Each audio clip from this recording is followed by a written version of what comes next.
Okay, so today we're going deep on this one. This is some serious stuff that we're about to dive into. Oh, absolutely. You've given me these excerpts from Fatna El Bouih's memoir Talk of Darkness, Yeah. and this timeline of Moroccan history, and it's Mm. it's not exactly a light read. No, no. We're talking about her experiences as a political prisoner in Morocco during the 1970s. Right. And what's so powerful about this book, I think, is that it's not just her personal story.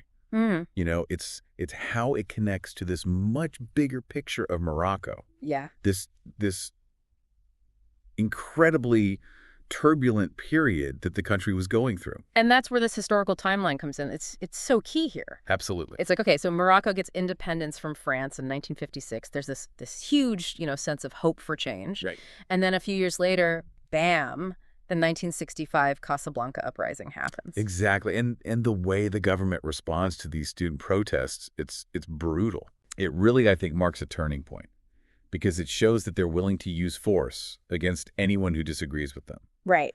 And it really forces activists like El Bouih underground. Yeah. And then just a few years after that, the Moroccan Communist Party is banned, Right. which further fuels these underground Marxist movements that are starting to pop up. Exactly. So we're talking about a young Fatna El Bouih coming of age in this really intense climate, Yeah. this pressure cooker of activism and repression.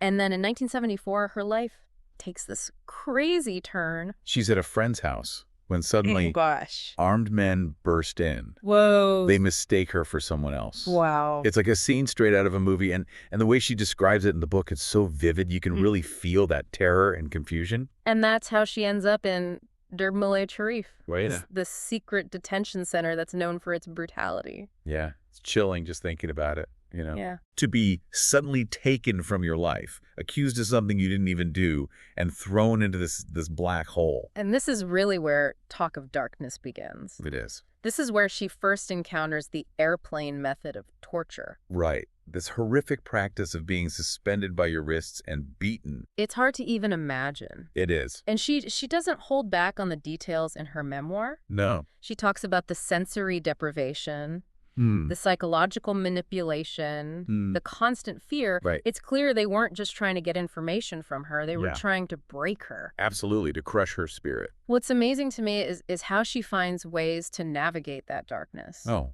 it's incredible. She describes learning to recognize the guards by their footsteps, Right? even by the taste of their cigarette smoke. It's like she developed a sixth sense just to survive. Yeah, it's almost like her senses had to become hyper-attuned just to find any little shred of control Yeah. in that environment. It gives me chills just thinking about it. Yeah. I know. It's remarkable, isn't it? This Yeah. resilience, Right. this determination to hold on to her own humanity even when everyone around her is trying to strip it away. Right. I mean, that's what sets El Bouih's story apart. And that brings us to her transfer to Gibela, the Casablanca civil prison. Yeah. Now, this might sound like a step up from a secret detention center. Oh, you would think so, wouldn't you? But Oh. don't be fooled. Okay.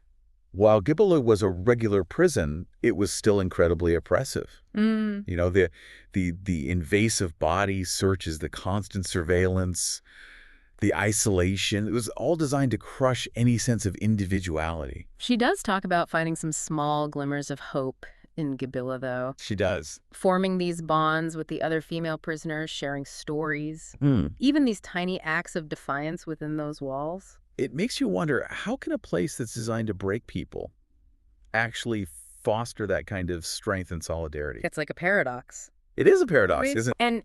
And it really hits home when you see how El Bouih dedicates Talk of Darkness to her fellow female prisoners. Yeah.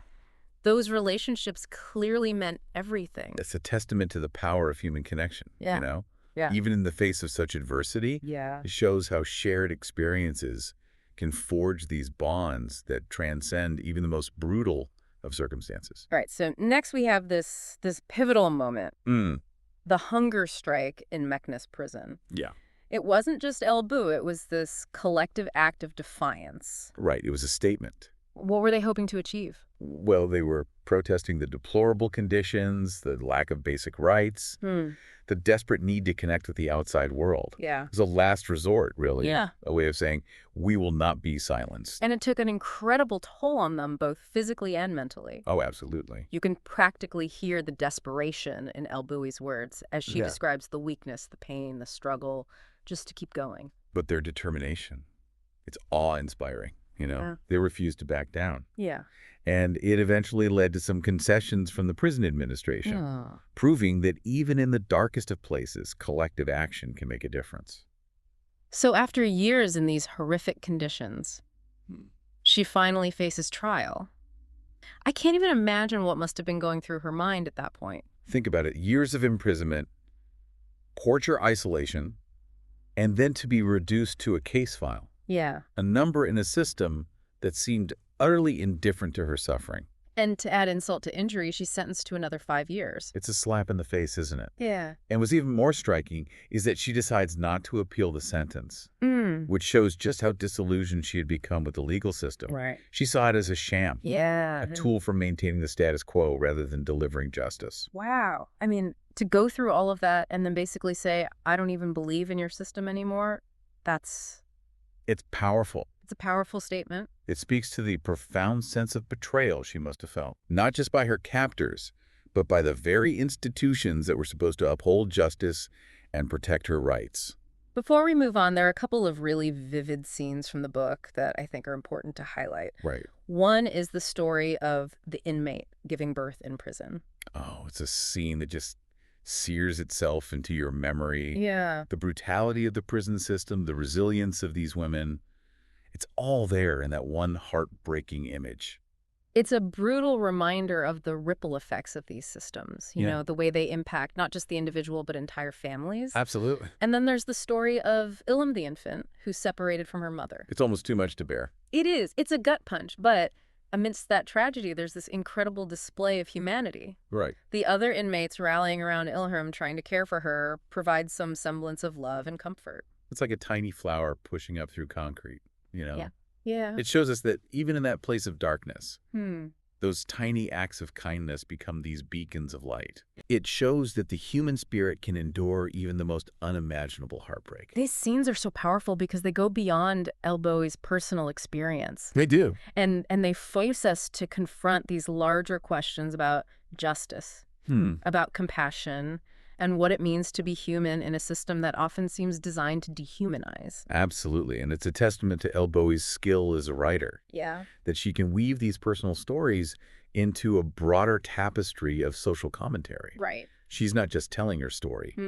She's forcing us to look at ourselves and the world around us. That's what makes Talk of Darkness so much more than just a memoir. It is. It's a call to action. It is. It's a challenge to confront these issues and fight for change. Right. And so we've laid out the context of Fatna El Bouih's life and her entry into this world of political imprisonment. Yeah. But what we haven't really explored yet is how she fought back, Yeah. how she maintained her sanity, her spirit. Right. And that's where things get really fascinating.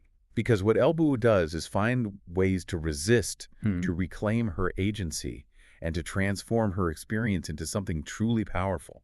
One of the things that just struck me was how she used writing as a form of resistance. It's amazing that she was able to write at all, given the conditions, you know? Right. We're talking secret detention centers, constant surveillance. I mean, it seems impossible. It really speaks to her determination. She talks about, scribbling on scraps of paper, hiding them from the guards. It was, for her writing wasn't just therapy. It was an act of defiance. Yeah, and that act of defiance takes so many forms in Talk of Darkness. It does. There's the hunger strikes, of course, but even those smaller acts like refusing to answer questions, forming those bonds with the other women, Right. it's all part of her resistance. And even the way she talks about learning to recognize the guards by their footsteps and even the scent of their cigarette smoke. Right. It's like she's taking back control by mastering her environment, even this terrifying environment. It's like she's saying, you can try to break me, but I will still find ways to understand, to navigate, to make this space my own, Right. even if it's just in my mind. Exactly. And that idea of mental freedom amidst physical confinement is so powerful. Yes. And it connects to another aspect of her story that I found so fascinating, Okay. which is the role of education and literature in her survival. Because even in prison, she finds solace in books, right? She does. It's not just escape, it's a way to feed her intellect to grow. Right. I'm curious, did she mention any specific works that resonated with her? She did. Yeah, she talks about authors like Dostoevsky, Camus, Oh, wow. even Moroccan poets and thinkers. Hmm. And it shows how she's drawing strength, not just from escaping into fiction, but from grappling with these huge ideas Right, right. about human existence, suffering, and freedom. It makes sense. It's like she's using these works to find meaning in her own experience and connect her own suffering to something much larger than herself. It's not just reading for pleasure, it's reading to fuel her resistance. Yes, to sharpen her understanding of the world, even the unjust one that she's trapped in. Okay, so we've got writing, we've got education, and these small acts of defiance. Mm-hmm. But let's talk about one of the most powerful scenes in the book. Okay. The one where a fellow inmate gives birth in prison. It's almost too painful to read. It's a scene that just rips your heart out. It does. The way El Bouih describes the other women trying to help the guards' indifference. Right. The ultimate separation of mother and child. It's just a stark reminder of the system's cruelty. And what's so brilliant is that El Bouih doesn't just present this as this isolated incident. Right. It becomes like a microcosm of what's happening in Moroccan society at large. Yes. It's like she's saying, this prison is just a reflection of the larger systems of oppression at play. The same disregard for human life, the same silencing of dissent. It's all there. Yeah. Just magnified within these walls. It's a powerful way to make the reader connect the dots. Yeah. To understand that this isn't just about one woman's experience. It's about a system that's broken. And then there's the story of Ilham, Right. the infant separated from her mother. I mean, that's just a punch to the gut. It is. But it also shows us something remarkable about the human spirit. Because even amidst that heartbreak, Yeah. there's this incredible display of compassion. Right. The other inmates rallying around Ilham, trying to provide some semblance of care and love, even when their own lives are so restricted. So these tiny acts of kindness, even in this place of darkness, you know, they become these beacons of light. They show us that even in the most hopeless of environments, humanity finds a way to express itself, to connect, to nurture. These scenes are so powerful because they go beyond El Bouih's personal experience. And they force us to confront these larger questions about justice, Right. about compassion, and what it means to be human in a system that often seems designed to dehumanize. Absolutely. And it's a testament to El Bouih's skill as a writer that she can weave these personal stories into this broader tapestry of social commentary. Yeah. She's not just telling her story, she's forcing us to look at ourselves and the world around us. That's what makes Talk of Darkness so much more than just a memoir. It is. It's a call to action. It's a challenge to confront these issues and fight for change. But there's another aspect of her resistance that I find really fascinating, and that's her relationship with the prison itself. Okay. It's obviously a place of immense suffering, Right. but she also describes it as a space where she finds this unexpected strength and solidarity. Right. How is that even possible? It's a paradox, isn't it? Yeah. But I think what El Bouih is showing us is that even in the most oppressive environments, humans have this incredible capacity to adapt, Yeah. to find ways to connect and resist. You see this in the bonds that she forms with the other women. Yes. The way they create their own little world within those walls. They share stories, they support each other. They even find ways to laugh together. Right. It's like they're forming a community, a family out of shared hardship. It's a testament to the enduring power of the human spirit, you know, Right. to find connection and meaning even in the most dire of circumstances. And it makes you question the very purpose of prison. It does. Is it to punish, to isolate, to break people? Right. Or can it, in some twisted way, become a catalyst for growth and resistance? It's a fascinating question. It is, and it makes me think about those moments where El Bouih describes the hunger strikes. They're obviously incredibly difficult, Yes. both physically and mentally. Absolutely. But there's also this sense of empowerment of collective action Right. that seems to come from them. Do you think that's what she was trying to convey? Yes, absolutely.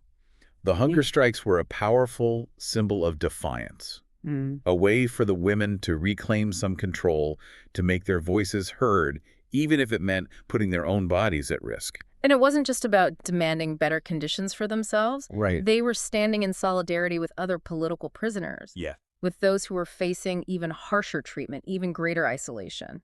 It's a powerful reminder that solidarity, collective action, can be a potent form of resistance. And what's so important is that El Bouih makes it clear that this resistance, this fight for justice and dignity, is not just happening within the prison walls. Yeah. It's a reflection of a larger movement, a struggle for a better future for all Moroccans. It's like she's saying, don't look away.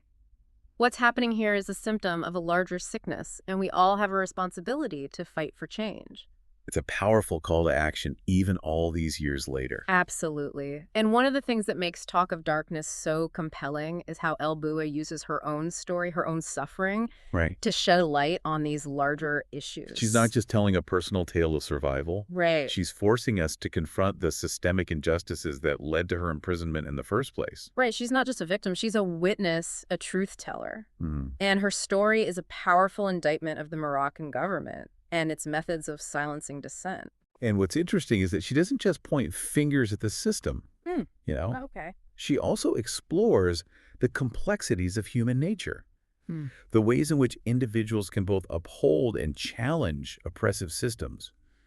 Remember those moments where she describes encountering kindness from unexpected sources, even amongst the guards. Yes, like those glimmers of humanity that pierce through the darkness. Exactly. It makes you realize that even within a brutal system, there are still individuals who choose compassion, who risk their own well-being to help others. It's a reminder that change is possible. It is. That even small acts of kindness can ripple outward and have a profound impact, and it's something to hold on to. Yeah. Especially when things feel so bleak. Because ultimately, it's those acts of courage and compassion that have the power to chip away at oppressive structures and create a more just and humane world. It's a message that resonates deeply, especially in today's world, where it can feel like we're constantly bombarded with news of conflict, injustice, and division. It's easy to feel overwhelmed, to lose hope. But El Bouih's story reminds us that even in the darkest of times, there's still reasons to believe in the power of the human spirit, to resist, to endure, and to create change. Her voice, her story, her fight, it's a call to action for all of us. It is. To do what we can, no matter how small, to make the world a little bit better, a little bit brighter. And it all comes back to that concept of hope, doesn't it? It does. Because despite everything she endured, El Bouih never lost hope. She never stopped believing in the possibility of a better future. A world where justice and equality would prevail. So how do we carry that hope forward? How do we keep that flame alive even when faced with so much darkness in the world? It's a question that each of us has to answer for ourselves. But I think El Bouih's story offers some powerful clues. She shows us that hope is not a passive emotion. It's an active force. It's about choosing to believe in the possibility of a better future. And then taking action, no matter how small, to make that future a reality. It's about speaking out against injustice, supporting those who are marginalized and oppressed, fighting for what's right, even when it feels like an uphill battle. Exactly. It's about holding on to the belief that change is possible, even when the world seems determined to prove otherwise.